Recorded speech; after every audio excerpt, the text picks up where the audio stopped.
আমেরিকায় থাকার সুবাদে অনেক নতুন ধরনের খাবার খাওয়ার সুযোগ হয়েছে বা এখনও হয়ে যাচ্ছে, কিন্তু এখানে টাটকা মিষ্টির বড়ই অভাব। এখানকার যে সমস্ত ইন্ডিয়ান মার্কেট বা বাংলা বাজারগুলি রয়েছে সেখানে ফ্রোজেন প্রচুর ধরনের মিষ্টি পাওয়া যায়, কিন্তু টাটকা সেই স্বাদ কিছুতেই পাই না। অনেক দিন থেকে ভাবছি বাড়িতে একটু কিছু বানিয়ে নিই, মানে ওই বিদেশে থেকে দেশীয় স্বাদ আস্বাদন আর কি।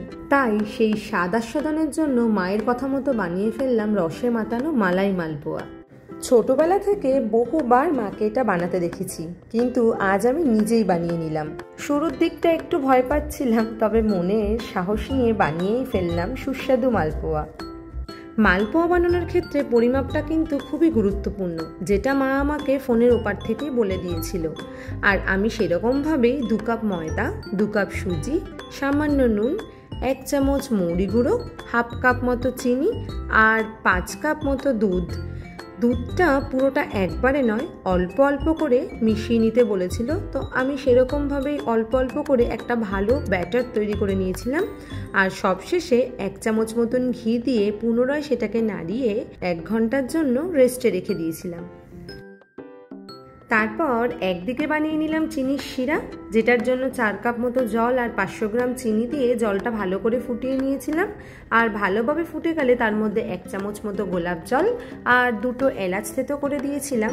আর চিনির শিরাটা কিন্তু পুরো হাই ফ্লেমে করেছিলাম, মোটামুটি একটু হালকা চটচটে হতেই নামিয়ে নিয়েছিলাম।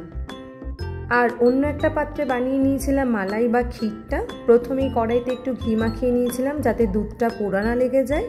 আর মার কথা মতো চিনি ছাড়া ভালো করে দুধটা প্রায় 30 মিনিট মতন ফুটিয়ে মালাইটা তৈরি করে নিয়েছিলাম।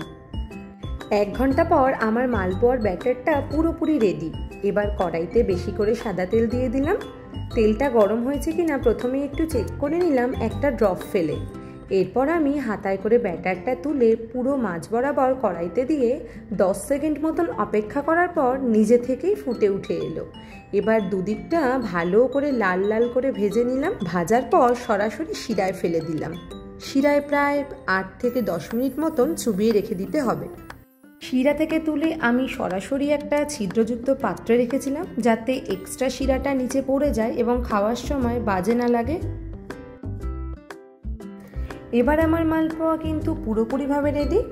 আমি বেসিক্যালি 2 রকমভাবে মালপোয়াটা সার্ভ করেছিলাম।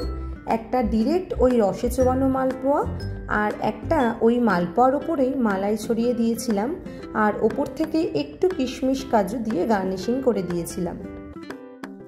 সময়ের বিস্তর ফারাকের জন্য যখন বানাচ্ছিলাম তখন মাকে দেখানো হয়নি, তাই এই ভিডিওর মাধ্যমেই মাকে দেখিয়ে দিচ্ছি। মা, দেখো তো তোমার মতন হয়েছে কিনা।